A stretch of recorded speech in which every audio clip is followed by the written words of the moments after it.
আল্লাহ বলছেন আমি যদি আমার বন্দার ডাকে সাড়া দিই তো বন্দার উচিত না যে আমার ডাকে সাড়া দিবে? ফালিয়াস্তাজিবু বলি, আমার বন্দারাও যাতে আমার ডাকে সাড়া দেয়। ওয়ালিউমিনু বি, আমার প্রতি ঈমান আনে, মানে ঈমান এনেছে সেই ঈমানের উপর মজবুত থাকবে, ঈমানকে আরো শক্ত করবে, আরো তরতাজা করবে, আরো মজবুত করবে। আমরা যে দোয়া করি, দোয়া তো আল্লাহ কবুল করেন। কোনো পাপের কাজের জন্য দোয়া করবা না। পাপের কাজ তো এমনি পাপ, হারাম, নাজায়েজ, গুনাহ। শয়তানের স্বার্থ অর্জন করার জন্য, নফসের স্বার্থ অর্জন করার জন্য আল্লাহর কাছে দোয়া করবা, নাউজুবিল্লাহ, এটা তোমার ক্ষতির কারণ হবে। পাপের জন্য দোয়া করো না, আত্মীয়তা ছিন্নের জন্য দোয়া করো না, এইসব দোয়া কবুল হবে না, কবুল করেন না আল্লাহ তাআলা। এই ধরনের দোয়া করাই না যায়। আর যদি এই ধরনের দোয়া কবুল হয়ে যায় সেটা তো আমার জন্য ক্ষতি।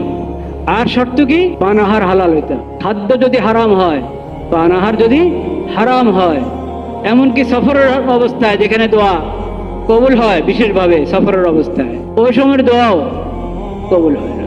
পানাহারটা হালাল হইতে হবে, দোয়া কবুল হইতে হবে, এটা একটা শর্ত, অনেক গুরুত্বপূর্ণ শর্ত।